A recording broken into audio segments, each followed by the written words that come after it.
प्रत्येक मनीष पाखरे ए चारोटी जिनिस निश्चिंत देखा मिलता ताहा हेउछि आहार अर्थात खाद्य, निद्रा माने शयन, भय एवं मैथुन। अन्य अर्थरे ए चारोटी आम भाग्य मध्य निर्धारण करिथाय। शास्त्र रे सबु जरूरी कथा पाई किछि विशेष नियम विषय रे उल्लेख करा जायछि। एहाको ध्यान रे रखिले आमर स्वास्थ्य भल हेबा सहित सुख समृद्धि लाभ होइथाय। कहबाकू गले निद्रा बा शयन सहित आम समस्तंकर गभीर संपर्क रहिछि। शोइबा भी बहुत जरूरी अटे। सबुदिन सठिक समय शोइबा उचित और सठिक समय उठिबा उचित। सबुदिन सठिक समय शोइबा उचित और सठिक समय उठिबा उचित। एही शोइबा आम भाग्य नियंत्रण करिथाय। तेणु शास्त्र रे शोइबार प्रणाली कहा जायछि। एही प्रणाली द्वारा शोइले बा निद्रा गले ताहार एक सकारात्मक प्रभाव आम उपरे पड़िथाय।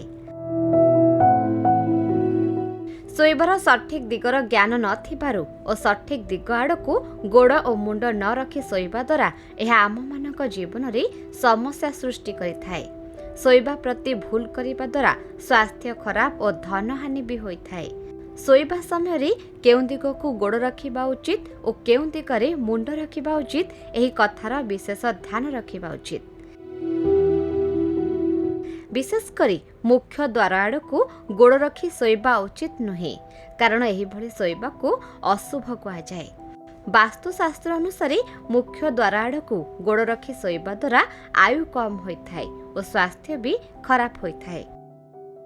वास्तुशास्त्र अनुसार दक्षिण दिग आड़कू मुंड और उत्तर दिग आड़कू गोड़ रखी शोइबा सबुठु उत्तम अटे।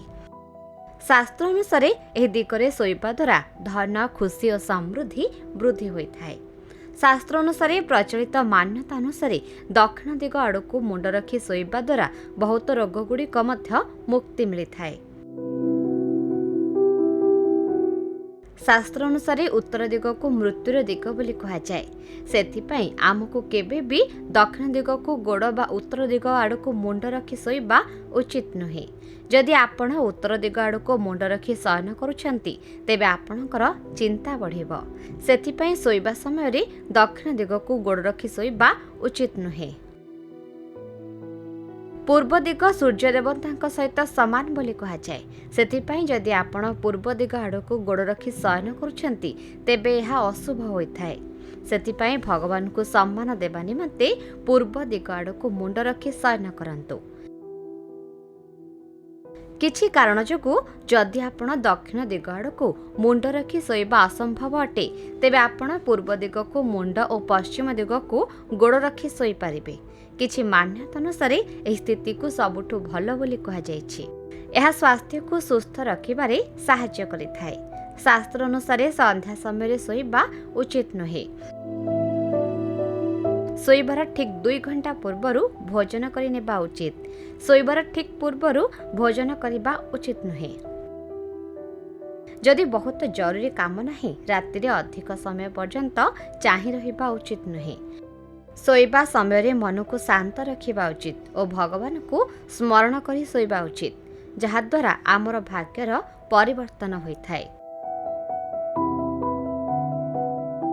आम धर्म, संस्कृति और परंपरा विषय रे अधिक जानिबा पाई देखुथांतु भक्ति ओडिशा आध्यात्मिकतार अनुभव।